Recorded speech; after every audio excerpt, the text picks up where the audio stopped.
Le déconfinement à l'œuvre dans le monde. L'Acropole d'Athènes rouvre aujourd'hui aux visiteurs, tout comme la basilique Saint-Pierre de Rome, les écoles en Belgique ou encore les Biergarten en Allemagne. Oui, tandis qu'en Israël, c'est la politique qui se déconfine après 1 an et demi de crise. Voilà enfin un semblant de stabilité. Il aura fallu 3 élections et des tractations sans fin.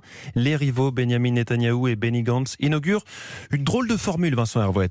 Oui, c'est un gouvernement d'union et d'urgence. L'urgence après 500 jours d'attente, un record, et l'union la plus large, autre record, 36 ministres, 16 vice-ministres et 2 premiers ministres d'alternance. Benny Gantz succédera à Benjamin Netanyahou. Croix de bois, croix de fer, rendez-vous le 27 novembre 2021. En attendant, le général est à la défense où il apprend son métier de ministre.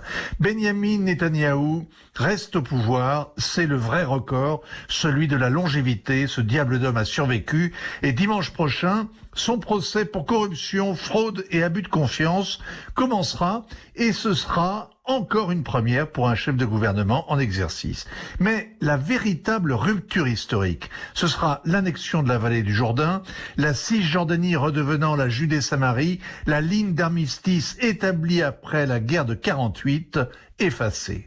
Le calendrier de cette annexion, ce serait entre juillet et septembre, c'est ce qu'a annoncé le ministre des Implantations ?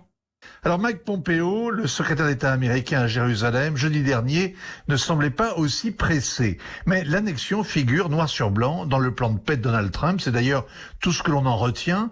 L'euthanasie de l'autorité palestinienne est programmée. L'armée israélienne retrouverait toute l'autorité sur les villes arabes. Et ce ne sera pas un cadeau, sauf peut-être pour les islamistes. Benjamin Netanyahou parle d'un nouveau chapitre glorieux dans l'histoire du sionisme. Le roi de Jordanie lui a répondu en parlant d'un conflit majeur, la guerre sans fin après des palabres sans fin. Le regard international de Vincent Hervouet, c'est tous les jours dans le journal de 8h d'Europe.